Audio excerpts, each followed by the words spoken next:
धार्मिकता के लिए जाग उठो और पाप न करो, क्योंकि कितने ऐसे हैं जो परमेश्वर को नहीं जानते। मैं तुम्हें लज्जित करने के लिए यह कहता हूँ।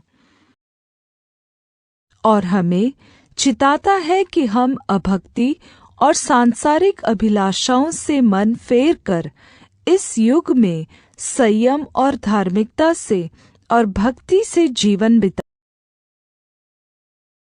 और न अपने अंगों को अधर्म के हथियार होने के लिए पाप को सौंपो, पर अपने आप को मरे हुओं में से जी उठा हुआ जानकर परमेश्वर को सौंपो, और अपने अंगों को धार्मिकता के हथियार होने के लिए परमेश्वर को सौंपो, और पाप से छुड़ाए जाकर धार्मिकता के दास हो गए। इसी से परमेश्वर की संतान और शैतान की संतान जाने जाते हैं। जो कोई धार्मिकता नहीं करता वह परमेश्वर से नहीं, और न वह जो अपने भाई से प्रेम नहीं रखता। भाई से प्रेम रखता है वह ज्योति में रहता है और ठोकर नहीं खा सकता। जवानी की अभिलाषाओं से भाग, और जो शुद्ध मन से प्रभु का नाम लेते हैं उनके साथ धार्मिकता और विश्वास और प्रेम और मेल मिलाप का पीछा कर,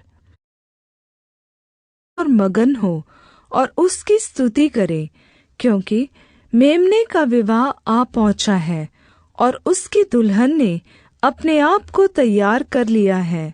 उसको शुद्ध और चमकदार महीन मलमल पहनने को दिया गया, क्योंकि उस महीन मलमल का अर्थ पवित्र लोगों के धार्मिक काम है। संपूर्ण पवित्र शास्त्र परमेश्वर की प्रेरणा से रचा गया है, और उपदेश और समझाने और सुधारने और धार्मिकता की शिक्षा के लिए लाभदायक।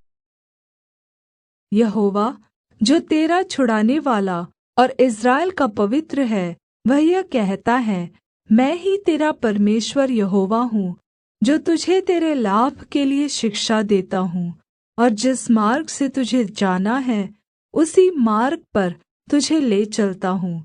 भला होता कि तूने मेरी आज्ञाओं को ध्यान से सुना होता, तब तेरी शान्ति नदी के समान और तेरी धार्मिकता समुद्र की लहरों के समान। इसलिए जो कोई इन छोटी से छोटी आज्ञाओं में से किसी एक को तोड़े और वैसा ही लोगों को सिखाए, वह स्वर्ग के राज्य में सबसे छोटा कहलाएगा। परंतु जो कोई उनका पालन करेगा और उन्हें सिखाएगा, वही स्वर्ग के राज्य में महान कहलाएगा। क्योंकि मैं तुमसे कहता हूँ कि यदि तुम्हारी धार्मिकता शास्त्रियों और फरीसियों की धार्मिकता से बढ़कर न हो, तो तुम स्वर्ग के राज्य में कभी प्रवेश करने न पाओगे। हे मनुष्य, वह तुझे बता चुका है कि अच्छा क्या है, और यहोवा तुझसे इसे छोड़ और क्या चाहता है कि तू न्याय से काम करे और कृपा से प्रीति रखे और अपने परमेश्वर के साथ नम्रता से चले। और न्याय करना यहोवा को बलिदान से अधिक अच्छा लगता है।